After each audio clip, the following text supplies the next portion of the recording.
Hi, Tony Estigoy with Rebel Public Relations. Hey, today I'm going to answer some questions from my viewership from my blog. I'm getting a lot of marketing questions and a lot of traditional marketing questions, so I thought maybe I can answer those quickly for you. One of the first questions I get is from Karen Metters. She actually asked me two questions that I'll answer from her. But the first question is, hey, what's the best way or strategy to ace cold calls? And what's the best way to initiate a cold call? So we'll start there. First thing is that I don't recommend when you make that call that when the phone rings and the person answers, you go, hi, is Mr. Jones there? Or Mr. Jones, and that person says, yes, this is Mr. Jones, and you say, how are you today? You know, it lacks integrity, and quite frankly, it's not professional, and it's smarmy. Get to business. If you're making the call about business, be business. And another thing that I'll give you as a little tip is you don't need to call them Mr. or Mrs. You don't need those types of salutations. Get into it and talk. You know, if you know their first name, use their first name. It's a common practice, and it's an accepted practice here in the United States. So when Mr. Jones answers the phone, say, hey Bob, this is Tony with Rebel Public Relations. Do you have a moment? And either they're going to say yes or they're going to say no. And if they say yes, they're probably going to say yes, so what's this about? And this is where you are going to learn how to approach them through a cold call. And that is you're going to give them a value proposition. A value proposition is simply, what it does is it highlights your business and how it's going to help their business. And that's the simplified way of sharing what a value proposition is. It's not an elevator pitch. It's not a unique selling proposition. This is a value proposition. So really, what's in it for me? What's in it for them? And that's what you have to think about. So that whole with them thing.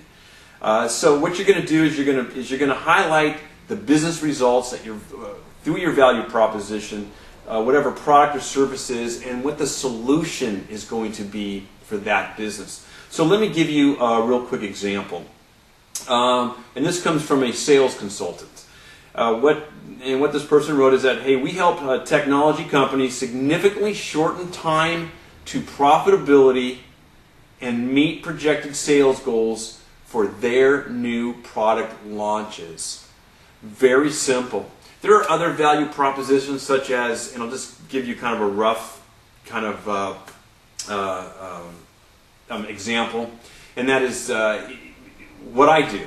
Okay, what I do is I help companies become more visible, credible, and more profitable by enhancing what they currently do in their marketing online and decrease their marketing and advertising costs by 35%. So what you're showing them is, hey, what I'm going to do and help you with is not only will I be able to offer you this great value, but I'll also be able to reduce expenses or keep the expenses the same, but provide more. So use a value proposition. It will certainly change the way you make your cold calls. And again, how are you today? Doesn't work. Get to business. It's business. People are busy. Second question from Karen. She says she's developed a database of growers from this organization. What's the best way to approach these people? She doesn't want to do an email campaign to be considered spam, etc., etc. Well, I guess the real question is how did you get that database? Was it something you culled off the internet, or did they come through an opt-in program that you designed? And by reading this question, it sounds to me like she might have culled it from a different database source. So at this point, what I would do is give them a call. And that way you can now kind of create a warm and fuzzy feeling. They kind of know who you are.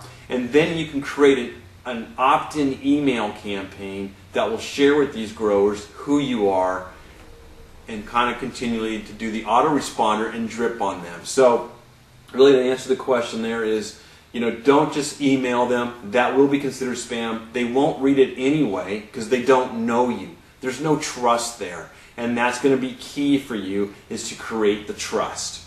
And then the last question today. Hey, what's the name of the link or the site that I can post updates to that will automatically update all of my site line, you know, the Facebook, the Plex, or the Twitter, etc. And this comes from Linda Bigler. And Linda, to answer your question, it's a real simple one. You need to go to ping.fm. That's ping.fm. At ping.fm, they have an array of other social networking sites that you can join through them. But also by going to ping.fm, with those 3 or 4 that you've mentioned, all you need to do is drop in your 140 characters, click send, and all of your social networking sites are updated. So again, go to ping.fm. Hey, this is Tony Estigoy, and that really is your marketing minute for the week. Thank you.